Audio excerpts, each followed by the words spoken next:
আজিৰ সন্ধিয়াৰ প্ৰথমটো গুৰুত্বপূৰ্ণ খবৰ ওলাই আহিছে বন্দিত্বৰ অৱসান।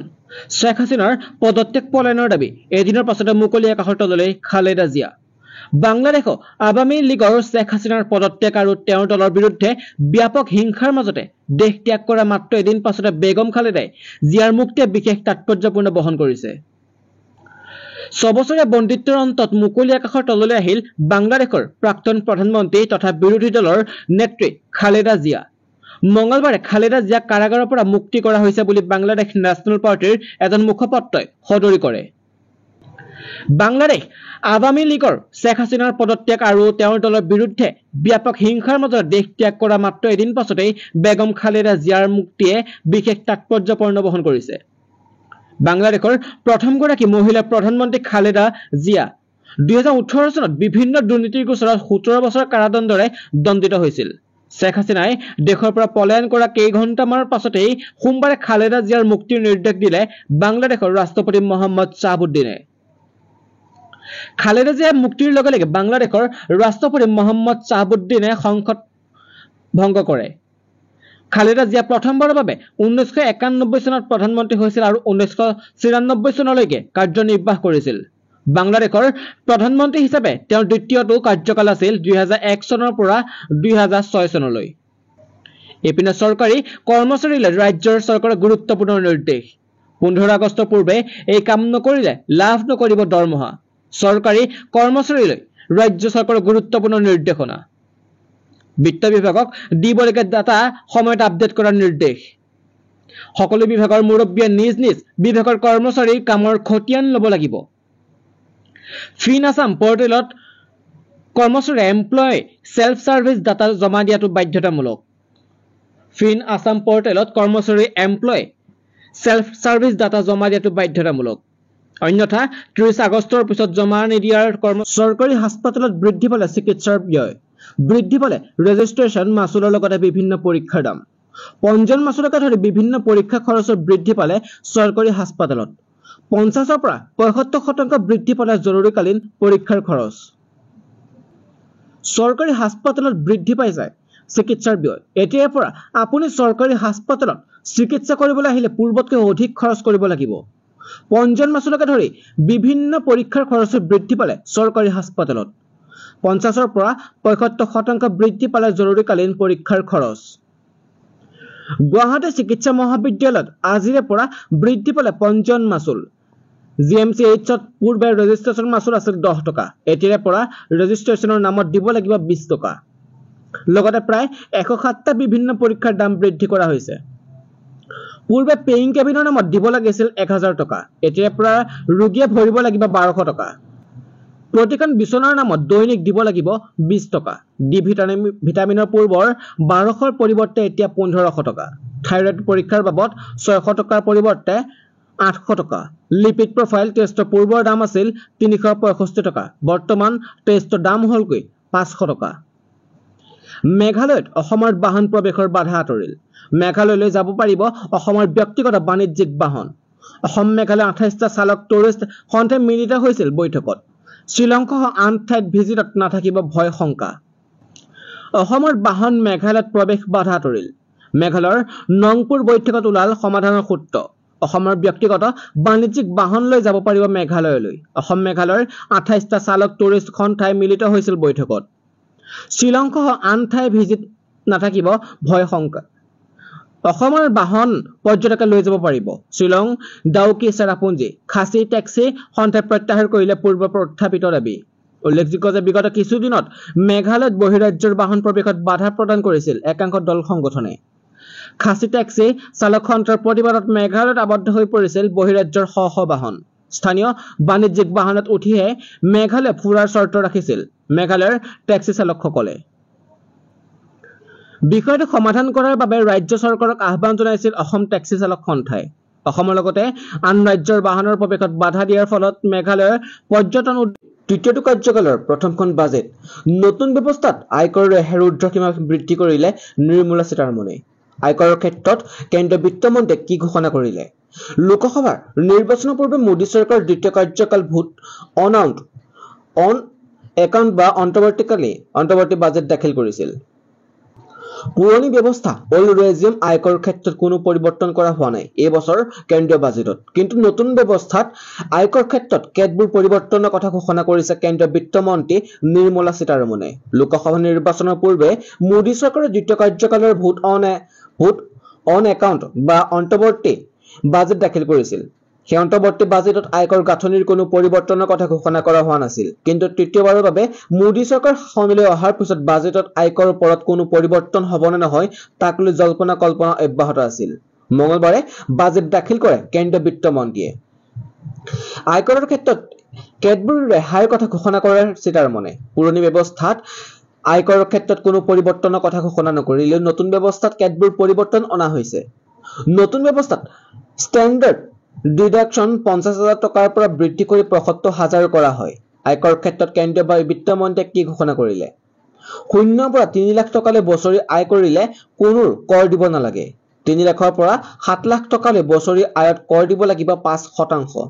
বছৰি 7 লাখ টকাৰ পৰা 10 লাখ টকালৈ আয়ত কৰ দিব লাগিব 10%। বছৰি 10 লাখৰ পৰা 12 লাখ টকা আয় কৰিলে কৰ দিব লাগিব 15%। 12 লাখ টকাৰ পৰা 15 লাখ টকালৈ বছৰি আয়ত কৰ দিব লাগিব 20%। বছৰি যদি 15 লাখ টকাৰ বেছি হয় তেন্তে 30% কৰ দিব লাগিব। আৰু লগতে বাজেটত কিহৰ দাম কমিল, কি বস্তুৰ দাম বাঢ়িল, কি কিনিব লাগিব বেছি দামত, সবিশেষ জনাৰ কামে প্ৰতিবেদন। একাধিক সামগ্ৰীৰ ওপৰত কৰ ৰেহাইৰ কথা ঘোষণা কৰিছে বাজেটত। লগতে কৰ বৃদ্ধি কৰা হৈছে কিছু সামগ্ৰীৰ ওপৰত। বাজেটৰ পিছত কি সামগ্ৰীৰ দাম কমিব, কিহৰ দাম বাঢ়িব, চাওক সম্পূৰ্ণ তালিকা। কেঞ্চাৰৰ চিকিৎসাত ব্যৱহৃত ঔষধৰ দাম কমিব। 3টা গুৰুত্বপূৰ্ণ ঔষধৰ ওপৰত কৰ উঠাই দিছে চৰকাৰে। কেন্দ্ৰীয় বিত্ত মন্ত্ৰী নিৰ্মলা সীতাৰমণে জনাইছে এই 3বিধ ঔষধ সম্পূৰ্ণ শুল্কমুক্ত আৰু হৈছে। ফলত কেঞ্চাৰ ঔষধৰ দাম বহু পৰিমাণে কমিব পাৰে বুলি ধাৰণা কৰা হৈছে। মোবাইল ফোন, মোবাইল চাৰ্জাৰ আৰু অন্যান্য মোবাইলৰ সৰঞ্জাম দামো কমিব। এই সামগ্ৰীবোৰৰ ওপৰত সাধাৰণ শুল্ক হ্ৰাস কৰা হৈছে প্ৰায় 15%। ফলত পূৰ্বৰ তুলনাত কম পাব মোবাইল আৰু সেই সংক্ৰান্তীয় সামগ্ৰী। সোণ আৰু ৰূপৰ দামো হ্ৰাস পাব। মঙলবাৰে নিৰ্মলা সীতাৰমণে জনাইছে সোণ আৰু ৰূপৰ আমদানি শুল্ক 6% কমাই দিয়া হ'ব। বিশেষজ্ঞসকলৰ বহুতৰ মতে ইয়াৰ ফলত সোণ আৰু ৰূপৰ দাম কমিব আৰু এই ধাতুবোৰৰ চাহিদা আৰু বাঢ়িব। সাধাৰণ মানুহ আৰু বেছিকৈ সোণ ৰূপৰ গহনা কিনিবলৈ আৰম্ভ কৰিব। প্লেটিনামৰ ওপৰত 6.4% শুল্ক হ্ৰাস কৰা হ'ব। প্লেটিনামৰ দামো হ্ৰাস পাব আৰু দুবিধ ধাতুৰ দাম কমিব। নিকেল আৰু তামৰ ওপৰত সাধাৰণ কৰ উঠাই দিব চৰকাৰে। ফলত এই দুবিধ ধাতুৰ দামো বহু পৰিমাণে হ্ৰাস পাব। ইয়াৰ উপৰিও 25টা গুৰুত্বপূৰ্ণ ধাতুৰ ওপৰত কৰ সম্পূৰ্ণৰূপে উঠাই দিয়া হৈছে। সোলাৰ পেনেল তৈয়াৰৰ বাবে ব্যৱহৃত সামগ্ৰীৰ ওপৰত কৰ উঠাই দিব চৰকাৰে। মঙলবাৰে বাজেটৰ ঘোষণাত সময়সীমা প্ৰস্তাৱ দিয়া হয়। সামুদ্ৰিক মাছ আৰু অন্যান্য সামুদ্ৰিক খাদ্যৰ ওপৰত কৰ 5% হ্ৰাস কৰা হ'ব। বাজেটত কিছুমান সামগ্ৰীৰ দাম বাঢ়িছে, বৃদ্ধি কৰা হৈছে কৰৰ পৰিমাণ। টেলি যোগাযোগৰ সৰঞ্জামৰ ওপৰত ইমান দিনে 10% কৰ লোৱা হৈছিল, এইবাৰ 15% কৰ লোৱা হ'ব বুলি জনা যায় বিত্তমন্ত্ৰীয়ে। বিভিন্ন প্লাষ্টিকৰ সামগ্ৰীৰ দাম বৃদ্ধি পাব। প্লাষ্টিকজাত সামগ্ৰীৰ শুল্ক বৃদ্ধি কৰা হৈছে। আৰু লগতে বাজেটত নিবনুৱাৰ বাবে ডাঙৰ ঘোষণা। ইণ্টাৰ্ণশ্বিপে 10 নিযুত যুৱক-যুৱতীৰ বাবে খুলিব সম্ভাৱনাৰ নতুন দুৱাৰ। বিত্তমন্ত্ৰী নিৰ্মলা সীতাৰমণে কৈছে যে ইণ্টাৰ্ণশ্বিপৰ সুবিধা প্ৰদান কৰা কোম্পানীবোৰে ইণ্টাৰ্ণসকলৰ প্ৰশিক্ষণৰ ব্যয় বহন কৰিব। বিত্তমন্ত্ৰী নিৰ্মলা সীতাৰমণে মঙলবাৰে তৃতীয় NDA চৰকাৰৰ প্ৰথমখন পূৰ্ণকালীন বাজেটত উত্থাপন কৰে। এই বছৰৰ বাজেটত 9টা বিষয়ৰ ওপৰত গুৰুত্ব দিয়া হৈছে। ইয়াৰ ভিতৰতে অন্যতম শিক্ষা, প্ৰশিক্ষণ, কৃষি উৎপাদন, নিযুক্তি, আন্তঃগাঁথনি ইত্যাদি। বিত্তমন্ত্ৰীয়ে কয় যে সামগ্ৰীৰ দাম বৃদ্ধি সম্প্ৰতি নিয়ন্ত্ৰণত আছে। নিযুক্তিৰ বাবে প্ৰধানমন্ত্ৰী পেকেজত 3টা প্ৰকল্প অনা হৈছে। প্ৰদান কৰা হ'ব ইনচেন্টিভো। EPFৰ ওপৰতো গুৰুত্ব দিয়া হৈছে। যিসকলে প্ৰথম চাকৰিত যোগদান কৰে তেওঁলোকৰ বাবে থাকিব বিশেষ লাভালাভ। সকলো কৰ্মচাৰীক নতুন চাকৰিত যোগদান কৰিলে এমাহৰ দৰমহা দিয়া হ'ব। 3টা কিস্তিত 50,000 টকালৈকে দৰমহা দিয়া হ'ব। ইয়াৰ পৰা বহুতো কৰ্মচাৰী কেন্দ্ৰীয় চৰকাৰৰ কৰ্মচাৰী আহিব পাৰে মোদী চৰকাৰৰ বৃহৎ উপহাৰ। বেচিক চেলাৰী 18,000 টকাৰ পৰা 26,000 হোৱাৰ সম্ভাৱনা। ডাঙৰ সিদ্ধান্ত লোৱাৰ দিশে মোদী চৰকাৰ। মঙলবাৰে কেন্দ্ৰীয় বিত্তমন্ত্ৰী নিৰ্মলা সীতাৰমণে সংসদত বাজেট দাখিল কৰিব। এই বাজেটত আহিব পাৰে কেন্দ্ৰীয় চৰকাৰৰ অধীনৰ কৰ্মচাৰীসকলৰ বাবে এক ডাঙৰ খবৰ। দীৰ্ঘ সময়ৰ পৰা কেন্দ্ৰীয় চৰকাৰৰ কৰ্মচাৰীসকলে দৰমহা বৃদ্ধিৰ বাবে প্ৰতিবাদ কৰি আহিছে। কিন্তু এইবাৰ বাজেটত মোদী চৰকাৰে এই বিষয়ত এটা ডাঙৰ উপহাৰ দিব কৰ্মচাৰীসকলক, যাৰ ফলত চৰকাৰী কৰ্মচাৰীৰ বেতন বৃদ্ধিৰ লগতে কৰ্মচাৰীৰ ন্যূনতম বেতন বৃদ্ধি হোৱাৰ সম্ভাৱনা আছে।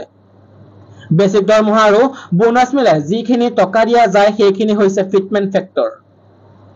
চৰকাৰী কৰ্মচাৰীসকলৰ ফিটমেন্ট ফেক্টৰ 2016 চনত বাঢ়িছিল, য'ত ন্যূনতম দৰমহা 6,000 পৰা 18,000 টকা হৈছিল।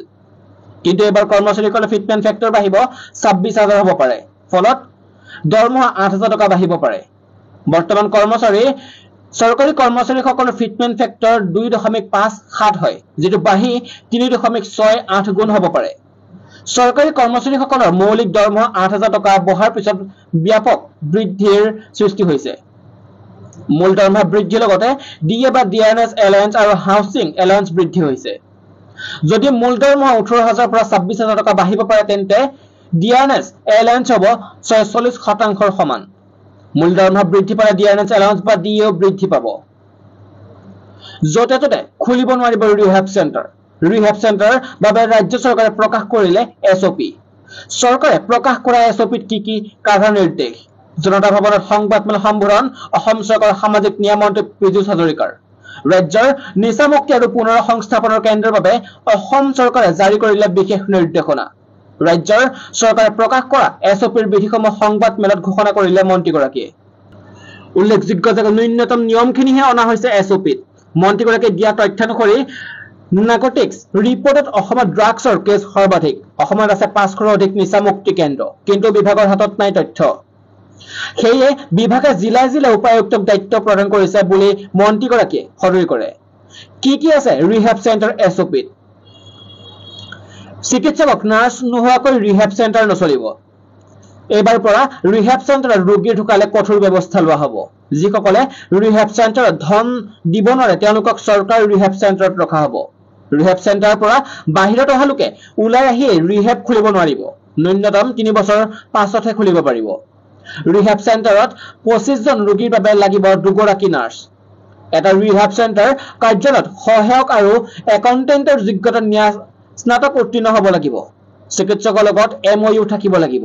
চিকিৎসকৰ স্বাক্ষৰ অবিহনে ৰিহেবৰ পৰা ওলাই আহিব নোৱাৰিব। ৰিহেব চেণ্টাৰটো 24 ঘণ্টা চাফা, খোৱা বোৱা, ভাল মুকলি ঠাই আৰু চিকিৎসক থাকিব লাগিব। গাঁৱে গাঁৱে ৰিহেব খুলিব নোৱাৰিব। খুলিলে বিহিত ব্যৱস্থা গ্ৰহণ কৰা হ'ব। সপ্তাহত 2 দিন চিকিৎসকৰ জৰিয়তে চিকিৎসা কৰা হ'ব লাগিব। মনোবিজ্ঞানৰ কাউন্সেলিং থাকিবই লাগিব। প্ৰজেক্ট সমন্বয়ক স্নাতক হ'ব লাগিব। এজনকৈ কুক, এজন হেল্পাৰ, এজন হাউচ কিপিঙৰ লোক থাকিব লাগিব। ভৰ্তিৰ সময়ত এজন চিকিৎসকে প্ৰমাণ পত্ৰ দিব লাগিব। 3 মাহৰ ভিতৰত পঞ্জীয়ন কৰিব লাগিব যিসকলে এতিয়াও কৰা নাই। এটা ৰিহেবৰ 3 বছৰ থাকিব ম্যাদ। 3 বছৰ পাছত পুনৰ পঞ্জীয়ন কৰিব লাগিব। ৰোগীৰ HIV টেষ্ট বাধ্যতামূলক। ইপিনে মন্ত্ৰীগৰাকীয়ে লগতে কয় যে 3 মাহৰ ভিতৰত এইখন এছঅপি প্ৰযোজ্য হ'ব। কিবা অভিযোগ আহিলে 15 দিনৰ ভিতৰতে তদন্ত হ'ব বুলিও তেওঁ উল্লেখ কৰে। তেওঁ লগতে চিকিৎসকক নহ'লে ৰিহেব বন্ধ কৰি দিব